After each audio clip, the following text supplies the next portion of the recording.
Ready na po ba tayo sa message mga kapatid na ating pag-uusapan ngayon? So ito po yung binigay po ng ating Panginoon sa akin. Dito po yung ayang thorns. Ano ibig sabihin ng thorns mga kapatid? Sa Tagalog, tinik.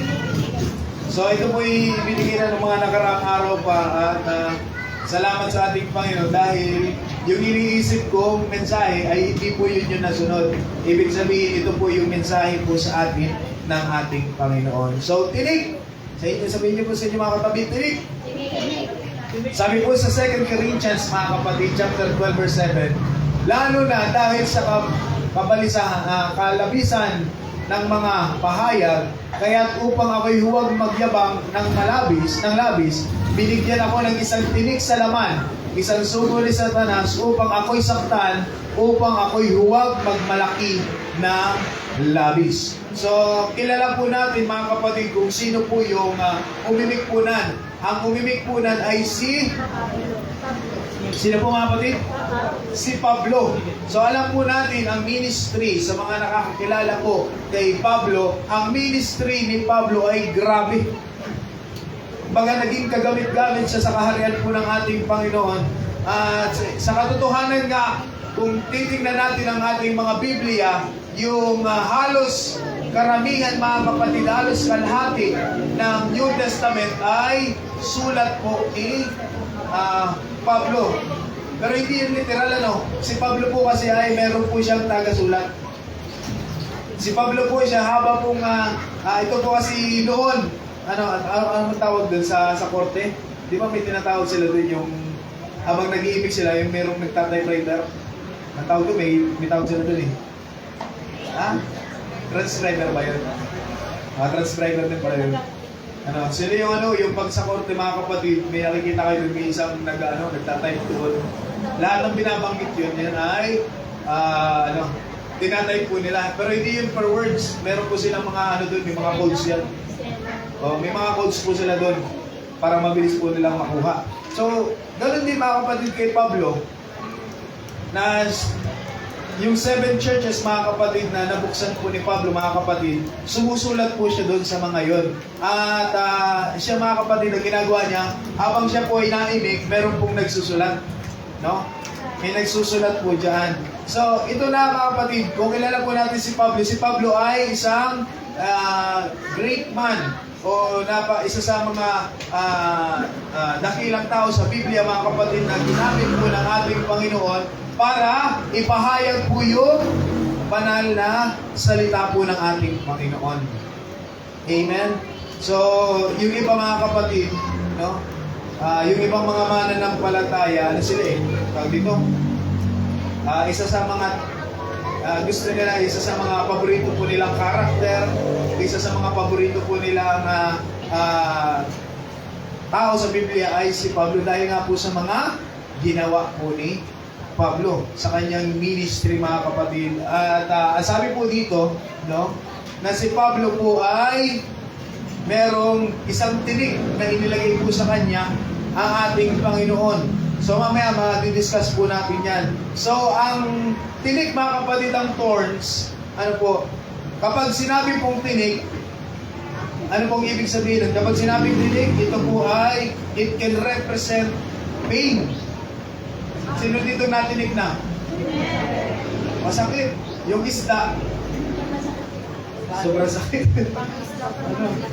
Para ka rin po sa halak-halak ka rin. Pag natinik na masakit. Minsan pag lumunod, meron ako tandaan nyo, nandun pa tayo sa kabila. Natinik ako nun, parang halos isang buwan ko yata iniinta yun. Hindi rin. Yung school dyan, natinik din. So, sabi sa akin, kumain ka ng nagsaging, saba. Sama kami ni Boy nun, tanda ko si Boy. Boy, bili ka nga ng saba. Kasi nung una, ang ginagawa mga kapatid, hinunguya ko yung Sabi ni nanay, hindi ganyan. Ba't mo ngunguyan? Hindi na yung isang buo hatiin mo lang, yung kaya lang, lumutin mo yun. Ay, hindi, maduluwak ako talaga, hindi kaya. Kaya medyo inaano ko ng konti para maisama. Parang halos isang buwan yun mga kapatid, ang masama ng pakiramdam. So yung yung tinik mga kapatid, once na napapunta sa atin, can represent mga kapatid, alam natin, sa ibang paggamit po ng tinik, mga kapatid, word ng tinik, it can represent pain, curse, or disappointment, etc., etc.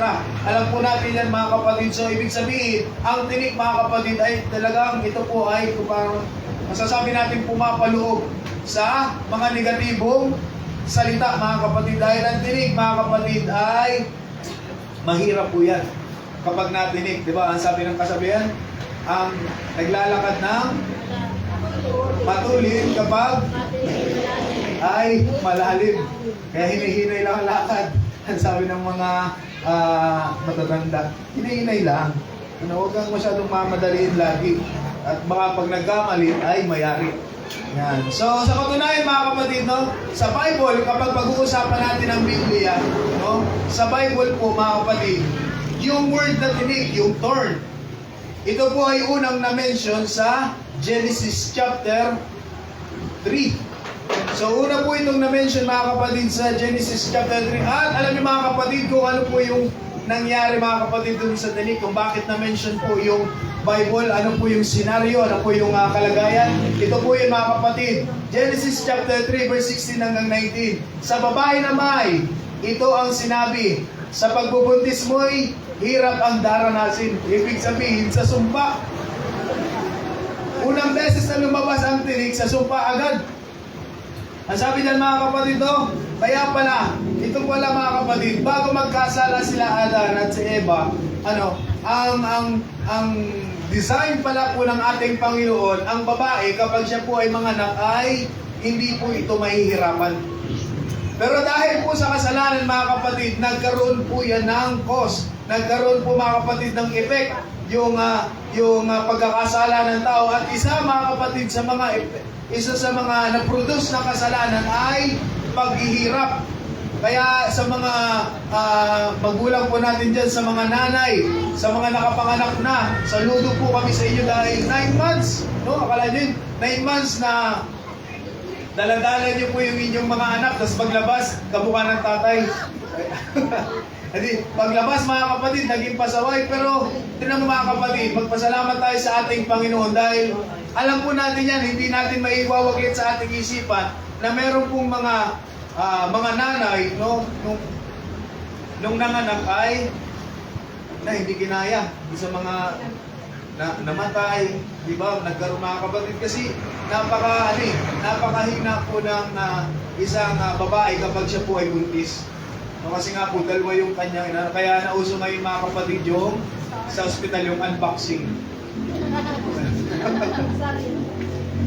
yung mga yung cesarean. Nag-unboxing sila ng bata. Meron din sa Alisas, yung cesarean pala mga kapatid, nung malaman ko po noon, cesarean pala, meron pala yung dalawang hati. Isang pahaba at isang bikini ka. Bikini, ang tawag nila doon? Bikini cut. So, para makapag-tupis pa rin siguro, para itago doon sa bikini nila. Kaya may tinatawag na bikini cut mga kapatid. Pero, mahirap pa rin yun, no?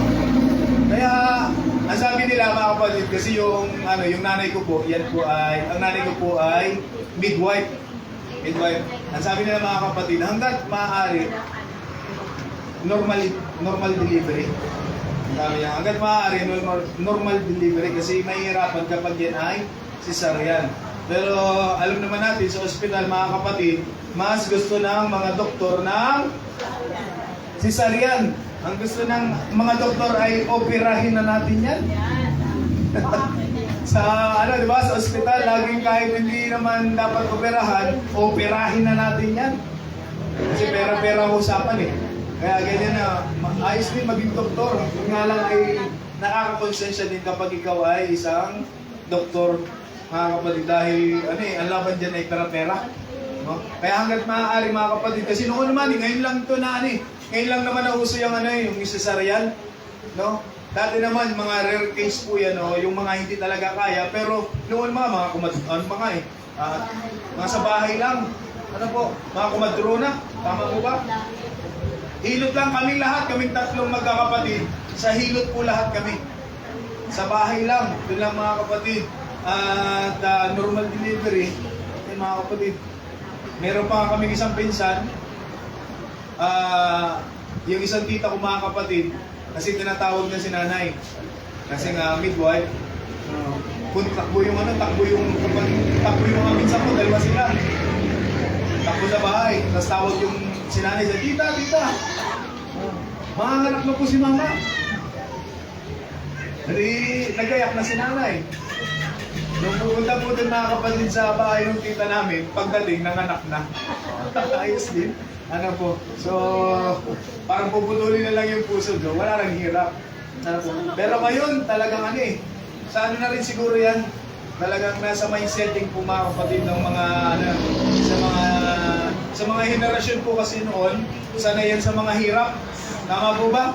Sa mga elders na po natin dito, sanay po tayo sanay tayo sa hirap. Ibig sabihin, sanay tayo sa mga physical activities. Pero ngayon mga kapatid, medyo lumalamlam po yung generation po ngayon. Medyo sakitin, maramdamin, hindi kaya. Pero noon mga kapatid, hindi naman uso yung mga cesarean, pero normal, yung delivery. So, wala naman sana talagang ganun kung walang pagkakasala. Amen. Pero dahil nga po mga kapatid, meron pagkakasala po ang tao, isa sa mga naging curse mga kapatid ay ang babae kapag sila po ay nabuntis, sila po talaga ay magtitiis. Amen. Pero saludo pa rin po kami mga kapatid dahil grabe po yung grabe yung hirap po na. So at sa pangalan, sakit ang titiisin, ang asawang lalaki ang iyong nanasain. Papasakop ka sa kanya at siya mong susundin. Kasunod, ito naman ang sinabi ng Diyos kay Adan, sa lalaki naman, dahil nakinig ka sa iyong asawa, nang iyong kainin ang pinagbabawal kong bunga, dahil dito, sinusumpa ko ang lupa sa hirap ng pagbubungkal, pagkain mo'y magmumula. Mga damo at tinik ang iyong aanihin, halaman sa gubat ang iyong kakainin. So, noon pala mga kapatid, no? May kasunod ba? Yan, sa pagod at pawis, pagkain mo ay manggagaling, maghihirap ka hanggang sa malibig. Grabe. Ibig sabihin mga kapatid noon, kung hindi nagkasala yung ating kauna-una ang kanilunungan, amen, wala po sanang ganitong paghihirap. Ang mga babae sana ay gentle delivery. Manganganak po kayo na hindi pinapawisan. O pwede kayo manganak habang nanonood ng TV. Kasi walang sakit. Sa mga lalaki naman, hindi natin kailangan magtrabaho, Brother Darwin, ng sobrang hirap para makapag-provide po tayo sa ating pamilya. Kasi noon, nung wala pang kasalanan, yung mga pangangailangan ng tao nasa paligid lang po natin. Sunog na yan tayo panin. Dati mga kapatid, no? Nung hindi pa nagkakaroon ng pagkakasala, hindi pa nagkakaroon ng kasalanan, yung mga tayo mga kapatid, noon siguro, kung hindi lang talaga nagkamali si Eva Tadan. Sana mga kapatid, yung ating mga nasa paligid po natin, pipitas-pitas lang tayo. Yan ay mga pagkain po natin mga kapatid. Hindi na po tayo maghihirap. Hindi na po tayo yung basic needs of men. Yung basic needs ng human, ng mga tao mga kapatid. Yung clothing, wala na yan. Kasi malalakas ang resistensya. Yung pagkain mga kapatid, no? Nandiyan na po. Yung shelter, nandiyan na rin po. Provide ng ating Panginoon. Ano pa ba yung basic needs?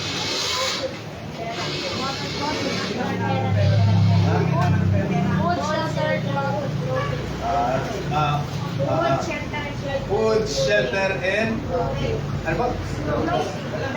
Clothing. Clothing. So wala mga kapatid. Hindi natin kakailanganin kasi si Eva Tadan, nung hindi pa nagkakasala, wala man sila. Bumiga sila kahit saan nila gusto. Hindi po sila magkakaroon ng karamdaman. Kahit sila ihamugan, hindi sila sisipunin. Amen. Hindi rin sila magugutom kasi nandyan lang yung kanilang pangangailangan. Nasa paligid lang, pipitas lang po sila. Kung gusto naman nila mga kapatid ng sisilungan, nandyan yung malalaking puno, nandyan na yung shelter mga kapatid. So yung basic needs of men mga kapatid ay wala po nun. Hindi po yung kailangan pera. Hindi naman natin kailangan ng pera kung nandyan lahat ng pagkain. Pero dahil nga po sa pagkakamali, anong nangyari? Yung lupa ay nagkaroon ng tinig. So, ito palang mga tinig, mga kapatid, ito pala yung pagpapakita ng ating Panginoon sa atin. Nire-remind tayo na tayo po ay nagkasala. Yung mga tinig sa lupa, wala pala yan doon. Kaya pala sila, Eva at Adan, kahit sila saan humiga, walang mangkit. Walang didikit, walang mangkit, walang makahiya, ang masasakit din yan. Walang aroma. No? Wala po mga kapatid. So, tingnan nyo mga kapatid, no? Unang lumabas yung word na tinig sa sumpa agad. Kaya, yung tinig mga kapatid, ito po mga kapatid ay pagpapakita na ito po pala ay pumapaloob sa sumpa. No? Pero mamaya, pag-uusapan pa natin ng mas malawak po yan. So, ito ang tanong mga kapatid, sa buhay natin, mayroon ba tayong mga tinig? Nagpapahirap, ibig sabihin, mga nagpapahirap po sa atin. Sa usaping pananampalataya, sa usaping pananampalataya, ano yung tinig na meron po tayo ngayon? Hindi ko alam. Hindi ko po. May sarili-sarili po tayong tinig, may sarili-sarili tayong bagay mga kapatid, no? Na iniinda sa atin sa pananampalataya. So, mamaya, iwanan po natin yung tanong na yan. Kailangan nating maliwanagan patungkol dito sa tinig na binabanggit po sa Biblia, mga kapatid, para mas lalong lumawak po yung ating pangunawa, mga kapatid, sa salita po ng ating Panginoon. So, iwanan natin yung tanong, mga kapatid, kung ano yung tinig na meron po tayo ngayon. Pero isipin nyo na, habang tayo po mga kapatid ay nag-uusap-usap, isipin nyo na, ano yung tinig na meron ka ngayon? Ilan bang tinig yan? 1, 2, 3, hanggang 10. Ilan ba yung tinig na meron ka sa buhay mo mga kapatid? So linawin po natin yan kung ano po yung hinahatid, kung ano yung pinuproduce ng tinig na yan sa pananampalataya po natin. So iwanan po muna natin yung tanong, mga kapatid, kung ano yung tinig na meron po sa inyo po ngayon. So, ang sabi po dito mga kapatid, kailangan po nating malaman kung ano yung klase ng tinig. Kasi merong klase ng tinig na binabanggit po sa Biblia. Kung ang verse sa Genesis mga kapatid sa chapter 3 ay curse, sa chapter 22, ito po ay pagpapala. Ang sabi po ng Genesis chapter 22 verse 10 to 13, inuna ni Abraham ang kanyang kamay at hinawakan ang patalim. Alam niyo na kung anong setting. Ito po ay si Abraham at si Isaac. So ang sabi dyan mga kapatid, inunat ni Abraham ang kanyang kamay at hinawakan ang patalim upang patayin ang kanyang anak. Dun sa mga walang background, hindi po ito frustrated murder. Wala pong murder na mangyayari po dito. Ito po mga kapatid, yung setting po nito ay hiningi po ng ating Panginoon si Isaac kay Abraham dahil tinetest ng ating Panginoon kung ang ating Diyos pa ba ang number 1 sa buhay ni Abraham. Di ba? So yan po ang sabi. Ito na po yung setting mga kapatid na kinuha na yung talim. Nasaksakin na. Kaya sabi mo dito, ngunit, sabi sa 11, tinawag siya ng anghel ng Panginoon mula sa langit at sinabi, Abraham, Abraham. Masalali mo ka na, Abraham. Lagyan mo ng nag-echo. Yan, sabi niya, Abraham, Abraham. Pero hindi siguro ganun yun, Kasi sasaksakin na eh. Kung gumabagal-bagal po yung Abraham, Abraham. Abraham, Abraham! Bagal siguro. Kasi baka masaksak na eh, matuluyan eh. Amen. So, Abraham, Abraham! At kanyang sinabi, narito ako. Buti na lang, umimik agad. Nasa perfect timing talaga si Lord. Kung yun ay naisaksak agad, ay patay na. Yari. At sabi sa 12, at sa kanyang sinabi, huwag mong saktan ng bata o gawan man siya ng anuman sapagkat ngayon ay nalalaman ko na ikaw ay may takot sa Diyos at hindi mo ipinagkait sa akin ng iyong anak, ang iyong kaisa-isang anak. So, meron din lesson po dito mga kapatid, no? May lesson po dito sa ginawa po ni Abraham na kahit yung pinakamahalagang bagay, hallelujah, na meron po tayo, maaari po yung kunin ng ating Panginoon. Amen. Kung ano man yung pinapahalagahan po natin, no? Sa ating sarili, sa ating buhay, pwede yung kunin po ng ating Panginoon. At ang tanong, kaya mo bang ibigay yan sa ating Diyos? Yun yung pinakatanong po dyan eh. Kasi si Abraham, bagamat mahal na mahal po niya si Isaac, ito po'y ipinanalangin niyo po ng ilang taon, napakahabang taon mga kapatid.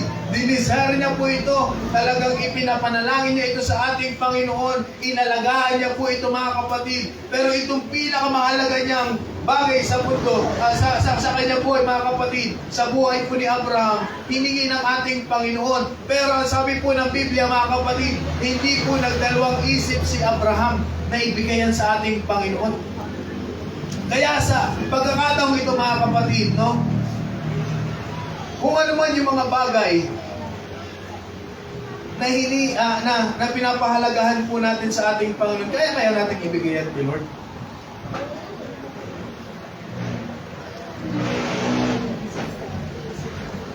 Dalawa kasi ang pwedeng maging lesson po dito. Una, yung pinapahalagahan mo ba, kaya mo bang ibigay sa ating Panginoon? Mahirap yan. Mahirap yan. At pangalawa, na pwede nating makita sa istoryang ito, no? Na hindi lahat ng pinapahalagahan mo ay pwedeng manatili po sa inyo. Kasi once na yung bagay na pinapahalagahan mo ay papalitan ng ating Panginoon, kukunin talaga yan ng ating Diyos. Minsan kasi nananalangin tayo sa ating Panginoon, Lord, pagpalain mo ako ng magandang trabaho. Lord, pagpalain mo ako ng magandang negosyo para makatulong ako, para magawa ko, makapag-expand ako ng blessing. Nung binigay sa iyo ng ating Panginoon, nahumaling ka naman sa trabaho at nakalimutan mo na po ang gawain. Ano pong gagawin ng ating Panginoon? Dahil mas nanguna na yung trabaho mo, tatanggalin niya ng ating Panginoon. At paulit-ulit ko pong sinasabi po sa inyo, mag-ingat po tayo sa mga inuuna natin. Amen. Kasi pwede po yung tanggalin sa iyo ng ating Panginoon. Kapag inuna po natin mga kapatid, halimbawa, kapag inuna po natin yung ating trabaho, pwede yan tanggalin sa iyo ng ating Panginoon. Kasi yun yung nagiging hadlang sa pag-ibig mo, sa paglilingkod mo sa ating Panginoon. At mas lalo na mga kapatid, no? Mag-ingat po tayo sa mga inuuna po natin, sa mga ginagawa po natin, mga alibis, sa mga ginagawa po nating mga dahilan sa ating Panginoon Lord, kasi wala, halimbawa kasi ang hirap po nito mga kapatid, no? Sana naman hindi. Minsan, inuuna natin yung pamilya natin. Wala namang problema unahin, pero huwag nangihigit sa ating Panginoon. May mga bagay na ganyan eh. Ang hirap isipin, no? Bilang tao, grabe naman si Lord. Grabe naman ang ating Panginoon. Hindi, sa tutuusin, hindi grabe ang ating Panginoon. Tayo ang grabe sa ating Panginoon. Parang ganito lang yun eh. No? Dahil nga dapat ang ating Panginoon ang umuuna, wala dapat maging harang po dun. Pero dahil ang ginagawa mong pangharang ay ang iyong pamilya, pwedeng magkaroon ng karamdaman yan. Pwedeng magkaroon ng, parang ipapahamak mo yung sarili, ipapahamak mo yung pamilya mo. O hindi pamilya, yung trabaho mo, ipapahamak mo yung trabaho mo. Kung ano man yung mas inuuna natin sa ating Panginoon, pwede yang kunin ng ating Diyos. Kaya mahirap idahilan yung mga bagay na kaya naaawa ko minsan. At may halong takot mga kapatid kapag mayroong mga mananampalataya na talagang mainit noon sa paglilingkod. Tapos, napugnaw dahil sa mga bagay na ibang kumukuha ng atensyon sa kanila. Tandaan po natin, sabi ng Old Testament mga kapatid, na ang ating Panginoon ay siloso. A jealous God. Ano po, kapag nawala na yung paglilingkod mo, kaya ang sabi ng ating Panginoon sa Revelation, mga kapatid, bumalik ka sa dati mong pag-ibig. Bumalik ka bumalik ka dun sa lugar na kung saan ka bumagsak at magsimula ka uli. Kasi kung hindi mo yan gagawin, kukunin ko sa iyo yung liwanag. Candle, mga kapatid. Kaya mahirap yung mga kapatid bilang mananampalataya at may knowledge na po tayo dyan. Hindi malupit po ang ating Panginoon. Tinatama lang po tayo ng ating Diyos. Amen? Kaya balik po tayo sa ating pagsamba. Balik po tayo sa ating pagpupuri. Bumalik po tayo sa dati nating pananampalataya na tayo ay kinagigiliwan po ng ating Panginoon. Kasi maaaring kunin din ng ating Panginoon yan, katulad ni Abraham. Tetestingin ka ng ating Panginoon. At once na mag-fail ka, nakakaawa mga kapatid, sayang yung ating mga pinagpaguran sa pananampalataya. Balik tayo dito. Sabi yan mga kapatid, natuwa ang ating Panginoon dahil hindi ipinagkait ni Abraham sa ating Panginoon ang kanyang anak. Kaya sabi ng 13, kaya tumingin si Abraham at nakita niya ang isang tupang lalaki sa likuran niya na ang mga sungay ay sumabit sa mga tinik. Kanina mga kapatid, curse. Nagkaroon ng tinik ang lupa, kaya nahirapan po ang tao. Pero dito, sa sitwasyon mga kapatid na Abraham, yung tinik ang nagbigay ng biyaya. Amen. Kaya sabi diyan, sumabit sa tinik, lumapit si Abraham at kinuha ang tupa at siyang inialay na handog sa nasusunugin kapalit ng kanyang anak. Kaya ang sabi ng 14, wala ng 14 dyan eh. Ang sabi ng 14, mga kapatid, tinawag niya yung lugar na yun na Jehovah Jireh. God will provide. Amen. Ang Diyos ang nag-susupply. Praise the Lord. Hallelujah. Kung sa una mga kapatid, sa unang beses na mention ng tinik sa Bible, yun ay curse. Ito po'y pangalawang beses na mention sa Biblia yung tinik at naging pagpapala naman po ito. So dito po nakita natin na ang tinik mga kapatid ay nagbigay ng panghaliling handog. Ibig sabihin substitute para kay Isaac, para maging handog sa ating Panginoon. So, sa madaling salita mga kapatid, yung tinik po dito ay naging pagpapala kay Abraham. So, dito mga kapatid, meron dalawang tinik. Ang tinik na nagdadala ng pagpapala at ang tinik na nagdadala ng sumpa. Sa English, maganda rin pakinggan eh. The thorn that brings blessing and the thorn that brings cursing. So kaya sinabi ko po sa inyo mga kapatid, anong tinik? Yung iniwanan ko pong tanong sa inyo kanina, ano yung tinik na meron kayo sa buhay nyo ngayon? Ito ba yung tinik ng blessing, na nagdadala ng blessing, o ito yung tinik na nagdadala ng sumpa? So ano po ba yung klase ng tinik na meron tayo sa buhay natin ngayon? Isipin natin, ito pang tinik na meron ako ngayon ay ano ba ito? Binabagsak, sinisira ba ang pananampalataya ko? O binibuild ang pananampalataya ko? May dalawang tinik na nabanggit kanina. Isa sa sumpa, isa ay sa pagpapala. Una-una mga kapatid, the best example ng blessing mga kapatid, yung tinik ng pagpapala ay si Pablo. Kasi ang sabi mga kapatid sa 2 Corinthians, yung susundan lang natin kanina, at upang hindi ako magmayabang, dahil si Pablo mga kapatid, alam natin yan, grabe mga kapatid yung kanyang ministry, yung blessing sa ministry niya. At kung babasahin pa natin ito sa taas, 5, 6, 7 mga kapatid, o mula sa taas mga kapatid, natin mga kapatid na meron siyang mga na-witness sa mga gandang bagay. Pero sabi po dito sa 7, at upang hindi ako magmayabang, dahil sa kahangahangang bagay na ipinahayag sa akin, binigyan ako ng isang tinik sa laman na nagsilbing sugo ni Satanas upang ako'y pahirapan. Ito nga'y upang hindi ako magyabang. Ito mga kapatid ay, ang sabi niyan, para hindi daw po pala magyabang si Pablo. At ang sabi niya dito mga kapatid, ibig sabihin kahit ganyan mga kapatid, masakit pa rin sa parte po ni Pablo. Bakit? Kasi ang sabi ng 8 mga kapatid, no? Pinagpipray niya na tanggalin. Ang sabi niyan, 3 ulit akong nakiusap sa Panginoon tungkol dito na sana iiwan na ako nito. Ang sabi mga kapatid ng ano, ang sabi ng mga scholars mga kapatid, meron 3 bagay na binabanggit yan. Wala kasing specific na sinabi po dito.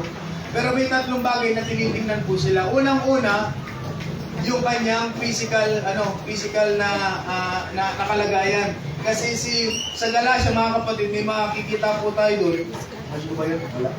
Sa Galatia mga kapatid, may sinasabi po doon na si Pablo ay may karamdaman. Maaaring ito po ay sa kanyang mata o maaaring sa katawan. Dahil alam natin si Pablo, pinagbubugbog yan. O nagkaresulta ng kung ano mga kapatid. Pero malaking sa pantaan ng mga scholars dahil sa kanyang mata. Malabo yung mata po niya. Pangalawa mga kapatid ay yung kanyang yung spiritual mga kapatid, kung inaatake po siya spiritually. Kasi ang sabi po dyan na ito ay ginagamit ng kaaway ni Satanas. Ibig sabihin, spiritually mga kapatid, inaatake po siya. Kasi nga grabe yung ginagawa po sa kanya. Kaya alam niyo mga kapatid, sa paglaki ng ministry, sa paghirap ng mga pagsubok, sa paglago, sa paghirap din ng pagsubok. Kasi mas lalo kang nag-i-stand out, mas lalo kang nakikita ng kaaway. Kaya kung magpe-pray tayo mga kapatid, na gamitin tayo ng ating Panginoon, mag-pray ka rin, na ingatan ka rin ng ating Panginoon. Kasi nagpe-pray tayo, Lord, gawin mo akong mas kagamit-gamit. Mag-pray ka rin mga kapatid, na ingatan mo akong Panginoon sa prayer kong ito. Kasi once na itinataas ka ng ating Panginoon, mas nakikita ka ng kaaway. Mas nagiging prone ka sa danger mga kapatid. Susubukin at susubukin ka. Sabi nga ni Tito ni Spider-Man, great power comes great responsibility. Diba? Tama naman po yun. Kapag tayo mga kapatid, humihingi tayo sa ating Panginoon, Lord, use me. May mga prayer tayo ganyan eh. Lord, use me mightily. Lord, gamitin mo kung mas kagamit-gamit. Kaysa noon, mag-pray ka rin ng pag-iingat sa ating Panginoon dahil tatapatan ka din ng pagsubok. Minsan kasi nagpe-pray tayo ng malaking pananampalataya sa maliit na pagsubok, bumabagsak tayo. Mahirap po yan, kapatid. Dapat pare-pares tayo. Sabihin mo, pare-pares. Sa inyo katawis, pare-pares tayo. Pare-pares dapat. Kung naghihingi ka mga kapatid ng malaking pananampalataya, humingi ka rin ng malaking protection sa ating Panginoon. Tapatan mo. Kasi iba mga kapatid ang sa sundalo mga kapatid, iba ang pagsubok sa mga private, sa mga general. Sa mga neophyte, sa mga master. Iba po ang pagsubok sa kanila. Sa mga baguhan at sa mga, sabihin natin sa school, para mas naintindihan natin, sa mga first year at sa mga fourth year. Kung ang course mo ay of course, ay pwede ka nang umalis. Pero kung seryoso ka mga kapatid sa course na kinukuha, halimbawa, teacher, aliner, iba ang exam ng mga first year sa fourth year. Pag nag-exam ang first year ng pang fourth year, pag nagpasa yun, magaling yun. Pero hindi tayo nag-expect mga kapatid na pumasa yun. Kasi nga hindi yun eh. Ganon din sa pananampalataya. Kung gusto mong lumago, kailangan mas lumakas ka. Mas lumalim ka. Amen. Sa pananampalataya. Kaya siya mga kapatid, yun yung isa. At yung pangalawa mga kapatid, yung physical attack sa kanya. Kasi nga lagi siyang, yun yung mga sa kanya, lagi siyang pinukulong. Bubugbog mga kapatid. No? Kaya sabi mga kapatid niya dito, nagpakawa sa ating Panginoon 3 beses, Lord, tanggalin mo na ito. Ha? Lord, tanggalin mo na ito. Kasi hindi maganda sa pakiramdam. Hindi niya ipapanalangin niya pag masarap. Tama po ba? Nakuha niyo po yung logic? Napakasimple lang, di ba? Hindi po mga kapatid, idadalangin ni Pablo na tanggalin niya sa kanya kung siya ay nasasarapan sa tinik na meron po siya. Amen.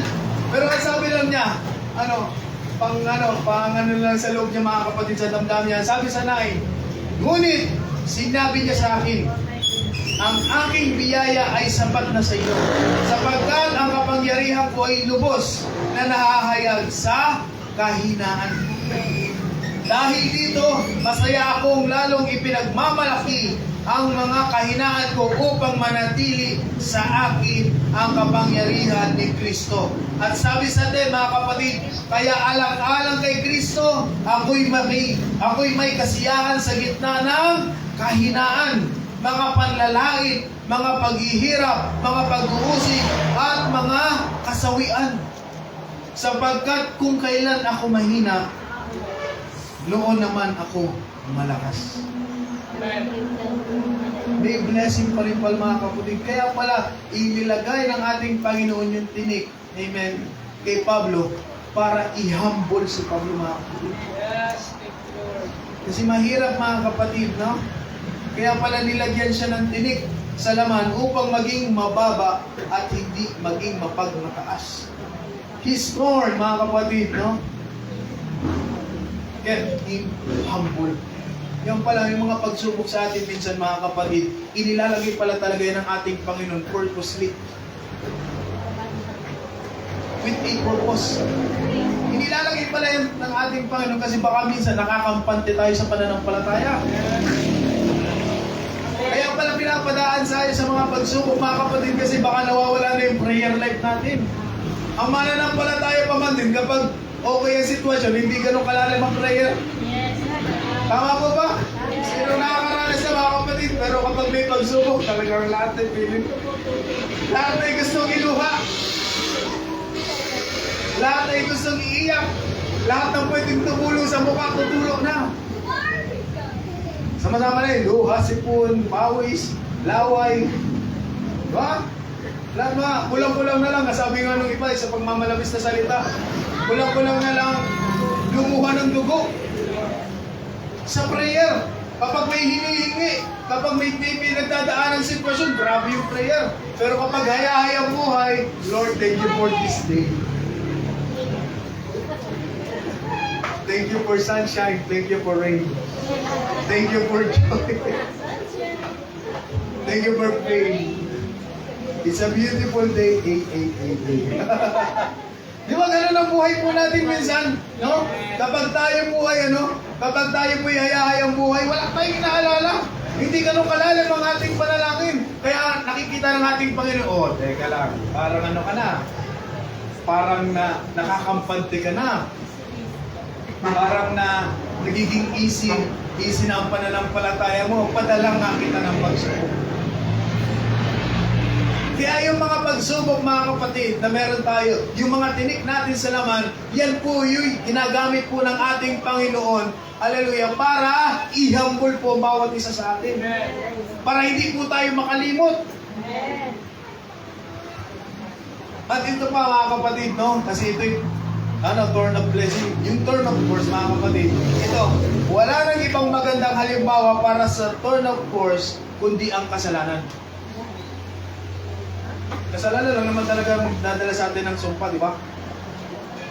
Kaya, kung ang tinik, no? Ito, kailangan natin malaman to. Kung ang tinik sa laman na mayroon ka ngayon ay nagdadala, mga kapatid, ng paghadlang sa pananampalataya, yan po ay turn of force. Tinik ng sumpa, yan nasa iyo. Ibig sabihin, kung yung mga dinadala mo, kung yan yung mga problema, mga kapatid, ay nagdadala sa iyo ng pagbagsak sa pananampalataya, hindi po yan turn of blessing. Tama po ba? Ano po yung mga katangian ng tinik? Una, masakit. Tama, ang matinik talaga ay masakit. Kasunod, nakakapaminsala. Ganda-ganda ng putis mo. Natinig ka. Minsan pa man din ang tinik, mga kapatid, hindi tumutusok. Kumakaskas. Pag pumunta ka dun sa sa gubatan, di mo alam minsan, meron ka ng may guhit ka na dito. May hiwa ka na. Hindi naman, tinik naman yung nakahiwa sa'yo. Sino dito yung mahilig sa dalanghita? Dari, meron ba dalanghita sa inyo? Wala. Nakita ang dalanghita, ano yung punong dalanghita? Ang hirap manguha nun. Parang kayo mamigay. Ang haba ng tinik. Di ba?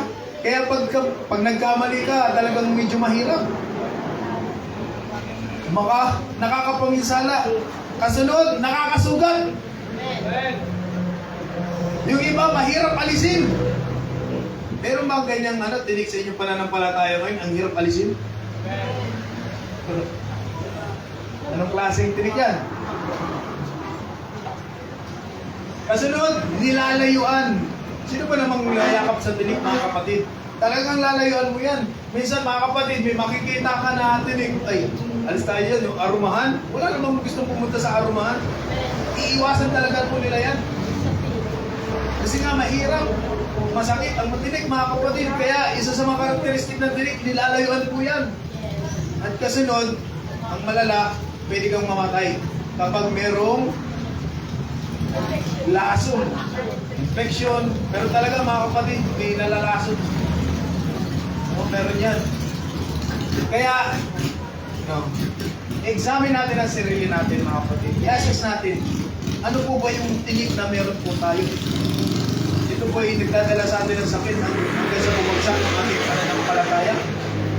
Ito ba'y nakakapaminsala sa ating paglilingkod? Sumusugat ba ito, mga kapatid, sa ating pananampalataya? Ito ba'y nananatili po sa atin? Nilalayuan ba tayo, mga kapatid, ng mga pagpapala ng ating Panginoon? Pinapatay ba yung ating paglilingkod? Anong klaseng tinik ang meron ka po ngayon? Kung ang resulta ng mga tinik sa buhay mo ay ganito, hindi po yan tinik ng pagpapala. Amen? Amen. Nag-iisip kayo? Minsan yung tinik nyo, pamilya nyo. Minsan ang tinik sa pananampalataya, yung katabi mo. Hindi ko sinasabing yung katabi mo yun. Nakakatabi mo. Yan. Minsan yung tinik mo, mga kapatid, sa buhay mo, yung kasama mo sa bahay. Kasama mo sa trabaho. Kasama sa church, sama na natin, sama mo sa church. O yung mga pinagkakaabalahan mo, yung trabaho mo, yung pag-aaral mo, yung cellphone mo. Ano man, mga kapatid, yung nagiging tinik, yung nagiging yung humahad lang sa pananampalataya. Tinik po yan. Sino dito, mga kapatid, yung na-addict na sa cellphone? Hindi naman kayo naglalaro. Hindi naman kayo naglalaro, pero lagi kayo nakaharap sa cellphone. Minsan tinik po yan, di ba? Minsan may oras, may oras na gusto na natin alisin kasi nalabo na mata natin, nasakit na mata natin, pero tuto ka pa rin. Mahirap alisin, sabi kanina. Mahirap alisin. Pinapatay yung oras mo, imbis na nagiging productive ka. Patay ang oras, mga kapatid. Tinig po yan, no? Maraming pwedeng maging tinig sa buhay po natin. Yung iba, TV, yung iba nasa internet, yung iba kung ano-ano, mga kapatid, mga bagay na pwedeng humadlang sa paglago natin sa pananampalataya, pwede po yung maging tinig sa atin na hindi natin alam. Alam niyo yung tinig, minsan pag natinig tayo, hindi na rin natin alam eh. Pumapaga na lang. Pero masama na pala yung nagiging epekto po sa katawan po natin. Makikita lang natin in the long run, ganito pala yung nangyayari sa akin. No? Kaya minsan, kapag natinig tayo sa pananampalataya, kala mo masaya ka pa sa paglilingkod, pero patay na ang iyong pananampalataya. Kasi sa tinig na hindi mo pinapakiramdaman. Minsan, mga kapatid, may mga pagkakataon sa buhay po natin, sa paglilingkod natin sa ating Panginoon. Akala mo okay ka pa, pero hindi ka na pala okay sa ating Panginoon. Akala mo gumagawa ka pa sa kaharian ng ating Panginoon, pero gumagawa ka na lang pala dahil sa utos ng tao. Mahirap po mga kapatid yung mga bagay na yan na hindi natin i-examine ang ating sarili o hindi natin tingnan ang ating sarili. Ano ba itong nasa akin? Ito ba'y tinik ng pagpapala? Tinik ba ito ng pagpapala o tinik ito ng sumpa?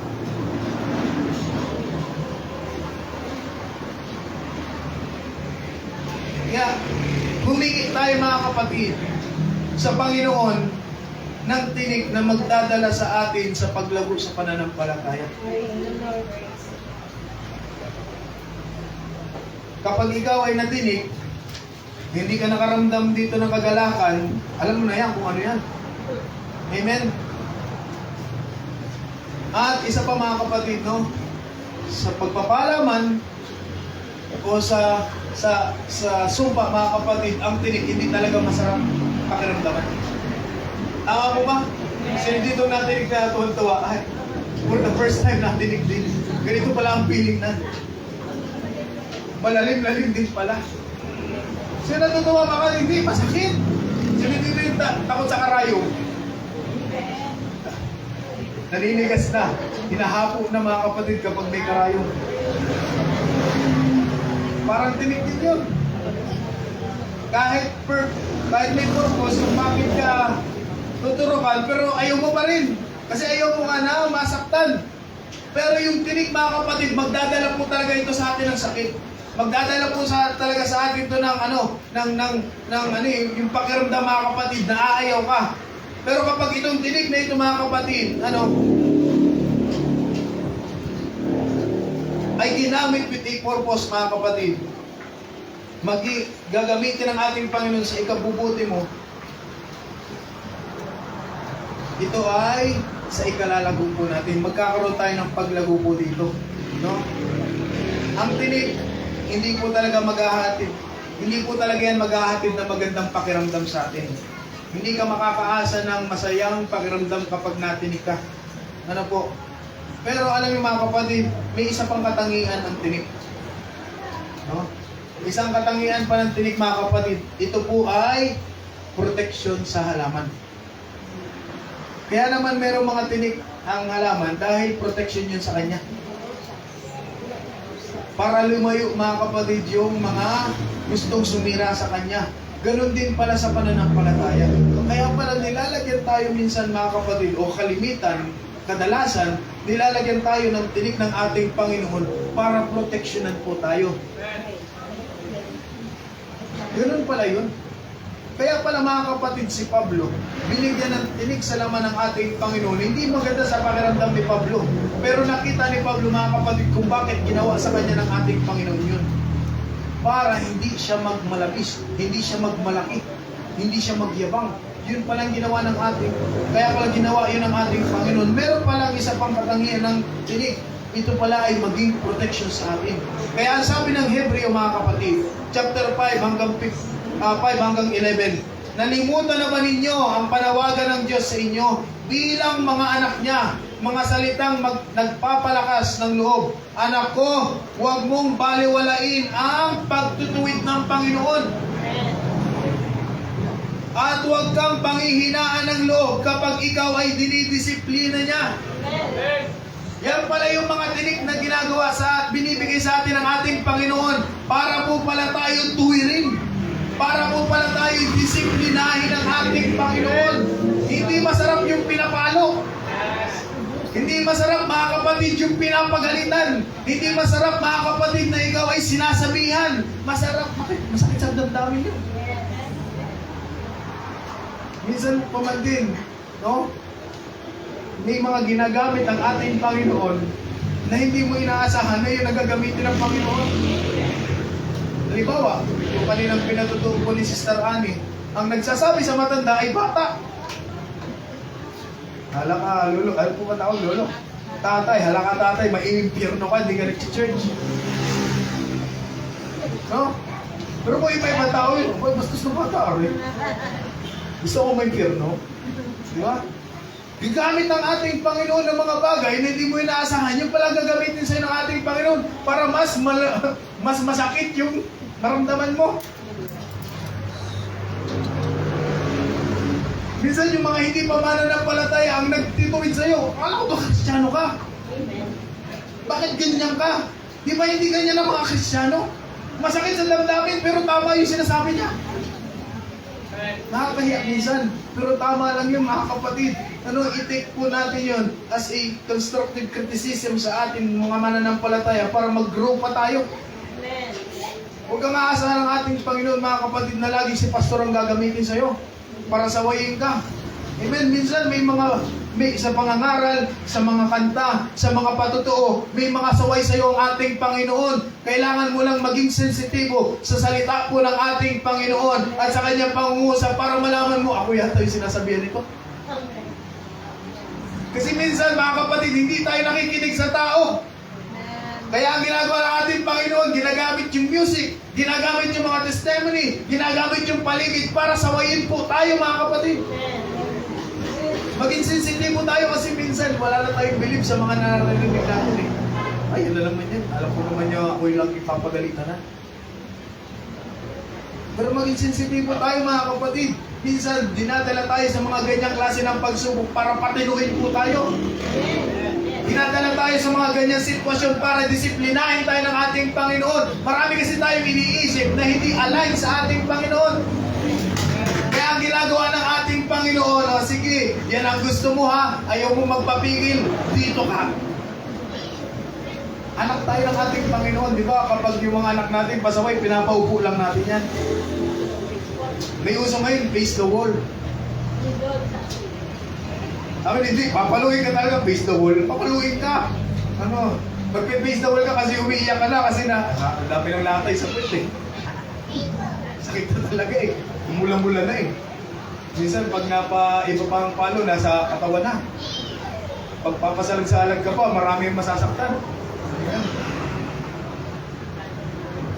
Kaya sabi po dito mga kapatid, no? Huwag mong baliwalain ang pagtutuwid ng Panginoon at huwag kang panghihinaan ng loob. Huwag kang pahinahina.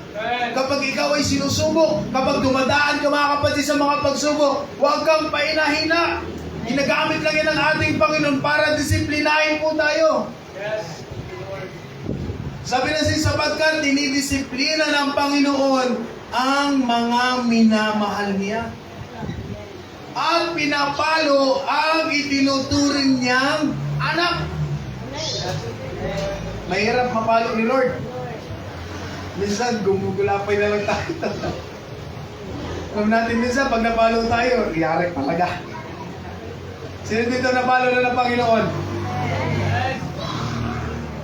Minsan, kahit pitik lang, pilay ka eh. Di ba? Napalo mo talaga ng ating Panginoon, magtatanda ka talaga. Pero, ang maganda dito mga kapatid, ang sabi dito, kung pinapalo man tayo ng ating Panginoon, kung dinidisiplina man tayo ng ating Panginoon, ito po'y parte ng kanyang pagmamahal po sa atin. Amen. Kaya ang sabi po ng 7, tiisin. Ang sabi dito, tiisin ninyo ang lahat ng hirap. Hindi po talaga maganda. Hindi po talaga masarap. Pero kailangan po nating tiisin. Tulad sa pagtutuwid ng isang ama, dahil ito'y nagpapakilalang kayo'y tinanggap ng Diyos bilang tunay na mga anak. Praise God! Kaya mga kapatid, tiis-tiis lang. Kapag meron tayong mga pinagdadaanan, kapag dinidisiplina, kapag pinapalo tayo ng ating Panginoon, tiis lang. Ito'y para sa ikabubuti po natin. Para ito mga kapatid sa ikagaganda ng ating pananampalataya. At kapag tayo dumadaan sa mga ganito, ang sabi po dito mga kapatid, tinanggap po tayo ng ating Panginoon bilang kanyang anak. Kaya sabi po dito, sinong anak ang hindi dinidisiplina ng kanyang ama? Amen. Kapag hindi ka kamukha, hindi ka love. Buti na lang, wangis tayo lahat ng ating Panginoon, kaya mahal tayo ni Lord. Amen. Kahit anong itsura natin, kawangis pa rin natin ang ating Panginoon. Mahal pa rin po tayo ng ating Panginoon. Kaya ang sabi po dito, no, sinong anak ang hindi dinidisiplina ng kanyang ama? Kaya ang sabi ng Kung ang pagdidisiplina na ginagawa sa lahat ng anak ay hindi gagawin sa inyo, hindi kayo tunay na mga anak, kundi kayo mga anak sa labas. Kunwari lang pala. Kapag ang isang mananampalataya ayaw sa pagsubok, hindi po yan Kristiyano.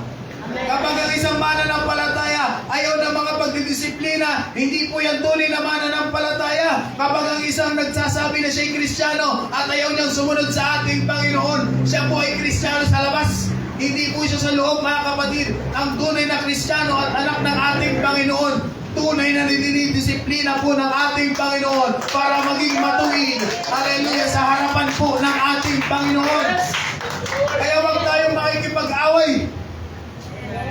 Naaway natin din sa si Lord eh. Lord, ba't ako na naman na may pagsubok? Lord, hindi ka ba nagsasawa sa akin? Ako na lang ba nakikita mo sa araw-araw? Ba't ako na naman na may ganitong klase ng pagsubok? Ba't ganito na naman yung nangyayari sa akin? Huwag, mga kapatid, magpasalamat ka na lang dahil mahal ka po ng ating Panginoon. Masakit dalhin yung mga ganyang bagay, pero masarap dahil alam po natin na mahal tayo ng ating Panginoon. Kaya dinidisiplina tayo ni Lord. Ito na yung maganda. Gusto nyo hindi kayo disiplinahin ng ating Panginoon? Gusto nyo hindi kayo paluin ng ating Panginoon? Huwag kayong magpasaway. Tapos ang usapan. Kapag mabait kayong mananampalataya, ba't kayo papaluin?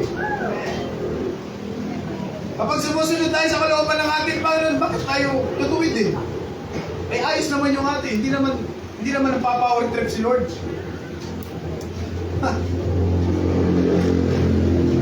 Siguro, malakad-lakad ng ating Panginoon. Wala akong magawa, kumuha ka ng power. Paluin ko nga isa ito. Hindi naman ganun si Lord siguro. Di ba? Kuha ng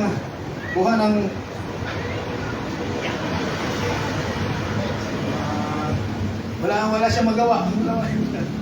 Kunwari lang tuhan, wala ito sa Bible. Di ba, lakad-lakad dyan ng ating Panginoon. Nakita si Ate Abby, naglilikod naman, nagpe-pray naman, paluin ko kaya ito. Hindi naman siguro ganun ang ating Panginoon. Ang dinidisiplina, yung nagpapasaway. Yung dinidisiplina ng magulang, yung pasaway na anak. Diba kaya nga pag yung mabait yung bata, mahal na mahal ng magulang. Ganun din sa ating Panginoon. Kapag mahal na mahal natin ang ating Panginoon, bakit tayo papaluin ng ating Panginoon? Kaya magtaka ka, mga kapatid, no? Magtaka ka na lang kapag, Lord, bakit okay naman ako? Bakit mo ako pinapalo ng ganito? Tataka tayo minsan. Pero isipin natin, ang ating Panginoon, alam niya lahat ng ginagawa po natin. Wala pong lihim sa ating Panginoon. Walang nakakatago sa ating Panginoon. Alam niyo mga kapatid, ang tao, dinidisiplina ng ating Panginoon kapag may nakikita ng mali ang ating Diyos. Minsan tao lang hindi nakakita ng kanyang mali, pero ang ating Panginoon nakikita po yung mali po natin. Kaya dinidisiplina po tayo ng ating Panginoon. Kaya kung hindi tayo dinidisiplina, tayo po yung mga anak sa... Sino gusto maging anak sa labas? Na pagsarahan na ng bahay, hindi umuwi agad. Kaya sabi ng 9, hindi ba dinidisiplina tayo ng ating mga magulang? At dahil dyan, ay iginagalang natin sila. Hindi ba't upang tayo mabuhay, mas nararapat na tayo magpasakop sa Diyos na ating Ama, sa Espiritu. Kaya sabi dito mga kapatid, no, yung pagdidisiplina, part po talaga yan ng pananampalataya. Ayaw ng ating Panginoon na lumaki tayo sa pananampalataya ng mga spoil. Lahat ng gusto ibinibigay. Walang ganyang mananampalataya at walang ganyang ginawa ang ating Panginoon. Mula sa Bible mga kapatid na meron siyang in-spoil na tao. Si David,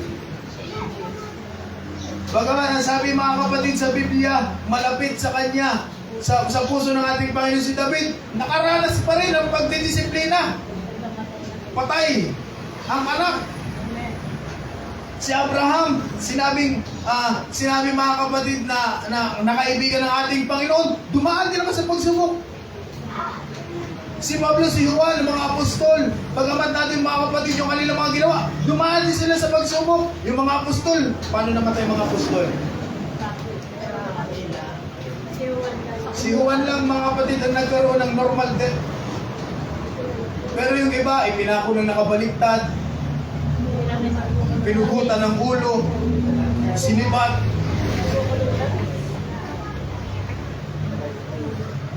Spoiled ba yun?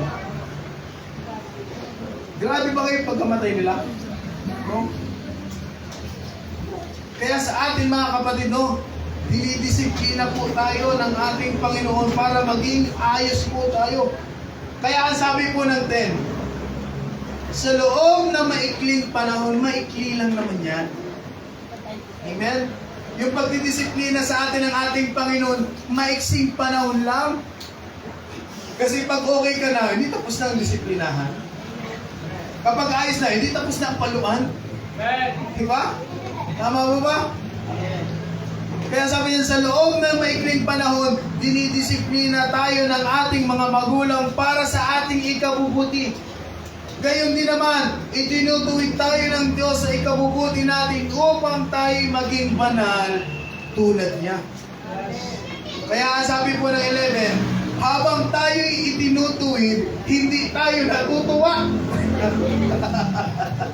Tama po ba? Sino ba dito tawa ng tawa habang pinapalo? Na nakaranas dito ang paluin ng kawayan.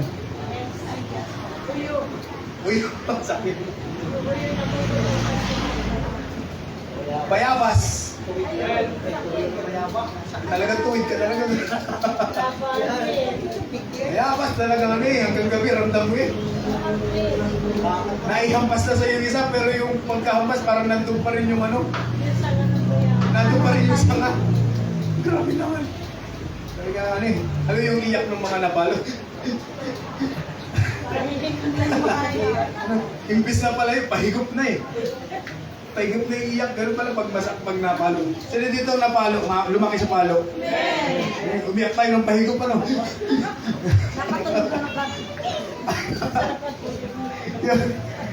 yung ano. Oo, meron. Meron akong kapatid na ganyan din, nakatulog na sa pag ano.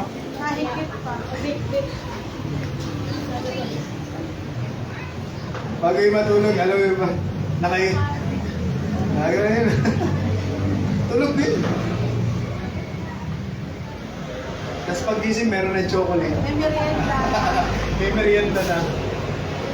Papalubog ko. Aton eh. Amen. Sa ating mga kapatid na sabi po dito, habang tayo itinutuwid, hindi tayo natutuwa, kundi naghihinagpis. Talaga naman. Ngunit pagkatapos niyon, mararanasan natin ang kapayapaang bunga ng pagsasanay na matuwid na pamumuhay. Kaya pala ganun ang ginagawa sa atin ng ating Panginoon. Binibigyan tayo ng turn, mga kapatid. Binibigyan po tayo ng dinig para tayo po, mga kapatid, ay maituwid ang ating pananampalataya. Matuwid po yung ating pamumuhay. Dahil kung hindi po yan gagawin ng ating Panginoon, mapapalwara ang bawat isa sa atin. Kaya alam niyo mga kapatid, sa oras na ito, kung meron ka mga tinig mga kapatid na sumisira sa iyong pananampalataya, ibigay mo yan sa ating Panginoon. Amen. Kasi kung hindi mo yan isusuko sa ating Panginoon, masisira at masisira ang iyong paglilingkod. Kung hindi mo yan isusurrender sa ating Panginoon, mawawala at mawawalang ng saysay ang iyong mga ginagawa sa ating Panginoon. Hallelujah. Hayaan mga kapatid, hallelujah, na pag-aralan natin, na ibigay natin ang lahat sa ating Panginoon. Isurrender natin ang lahat sa ating Panginoon para mga kapatid, hallelujah, magawa ng Diyos ang kanyang gagawin sa buhay po natin. Katulad mga kapatid ni Pablo, no? Si Pablo, bagamat nanalangin si Pablo, nag-give up na rin si Pablo eh. Pangatlong beses po niyang idinalangin. Pero sinabi ng ating Panginoon, my grace is enough. Ang aking biyaya ay sapat. Dahil sa iyong kahinaan, dun ka lalakas. Ginibak na niya, tapos na, Lord, o sige, kung yan ang gusto mo sa buhay ko, ginibak na. Tayo mga kapatid, meron ba tayong i-give up sa ating Panginoon? Meron ba tayong mga tinatago dyan mga kapatid, na hindi natin i-let go? Yung mga nagpapahirap sa pananampalataya, yung mga bagay mga kapatid na humahadlang sa ating paglago, yung mga bagay na hindi natin magawa mga kapatid, no? Alam ko mga kapatid, mahirap yung mga bagay niyan, mas lalo na kapag magbibitaw ka. Pero kailangan po natin itong matutunan. Learn! Kailangan nating matutunan mga kapatid, hallelujah, na iwan ang mga bagay na yan para makagawa ang ating Panginoon. Wala yung pagkakaiba sa baso eh. Amen? Wala po yung pagkakaiba sa baso. Para malamnan mo ito, kailangan mong ibuhos. Pero kung hindi mo, may baso pa dito, buti na lang. Pero kung gusto mo itong lamnan, mga kapatid, kailangan mo munang itaktak yung laman ito para magkaroon ka ulit ng bago. Sa atin mga kapatid, no? Kailangan muna nating i-let go yung mga tinik sa ating pananampalataya para magkaroon tayo ng throne of blessing. Kung gusto natin mga kapatid na pagpalain tayo ng ating Panginoon, yung mga sumpa mga kapatid muna, yung mga tinik ng sumpa, itapon po natin yan. At hayaan mga kapatid na bigyan man tayo ng tinik ng ating Panginoon, ito naman ay para sa ipagpapala sa atin ng ating Panginoon. Kaya mga kapatid, sa oras na ito, hallelujah, hayaan mga kapatid na aralin natin yung ating sarili, i-reflect natin yung sarili natin, i-assess natin, i-examine natin ang sarili po natin mga kapatid. Ano ba yung mga bagay na humahadlang sa paglago natin sa pananampalataya? Sabi ko po sa inyo kanina, pwedeng yan ay yung sa iyong pamilya, sa iyong mga minamahal, sa iyong mga pinagtutuunan mga kapatid, maaaring mga kapatid sa iyong personal, may mga personal ka mga bagay na ayaw pang alisin sa ating Panginoon na alam mo na yan mga kapatid ay nagre-resulta ng pagbansot mo sa pananampalataya, hindi ka nag-grow. Alam ng ating Panginoon kung ano yan at inaabangan lang ng ating Panginoon kung ibibigay mo yan. Sabi dito mga kapatid, let go and let God. Hayaan mo ang ating Panginoon ang siyang kumilos gusto. Ang pagdidisiplina, sabi sa napag-usapan po natin, hindi masarap sa pakiramdam.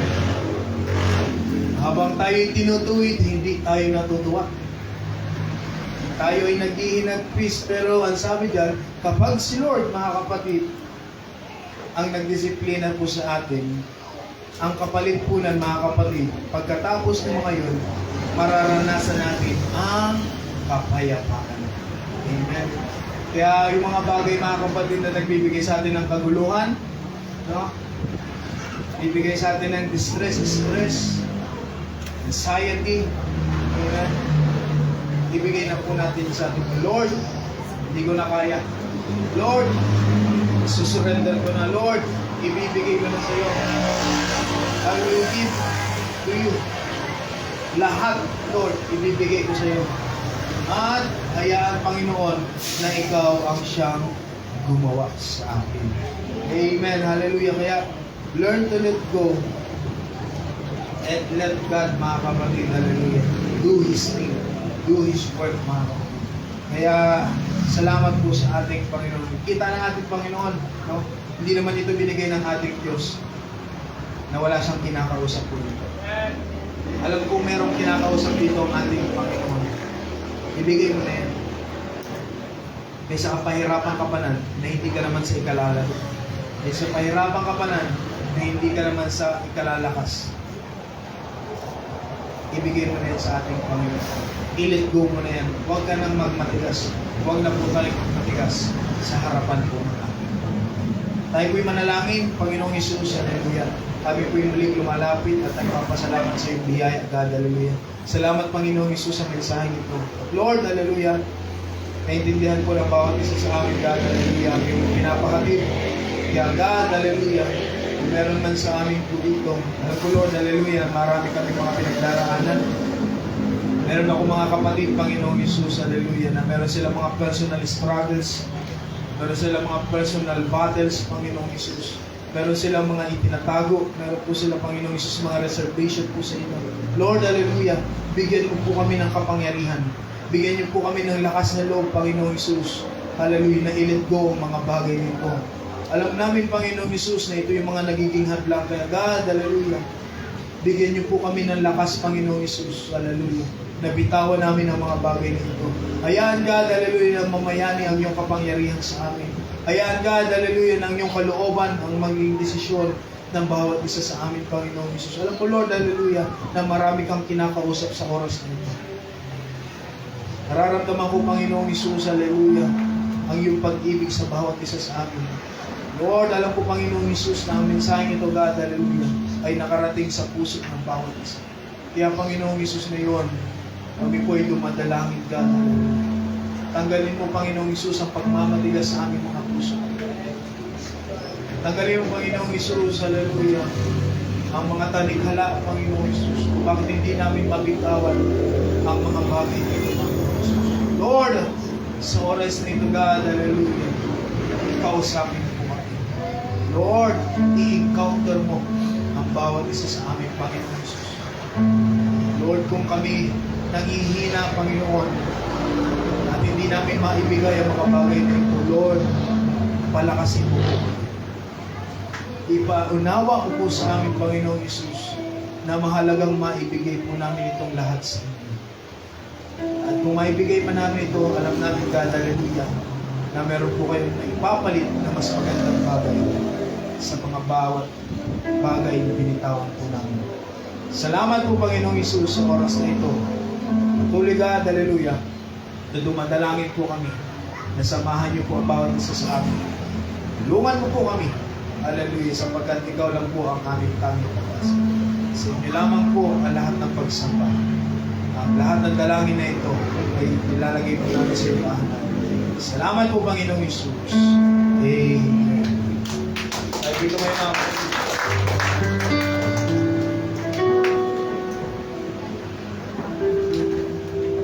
hallelujah.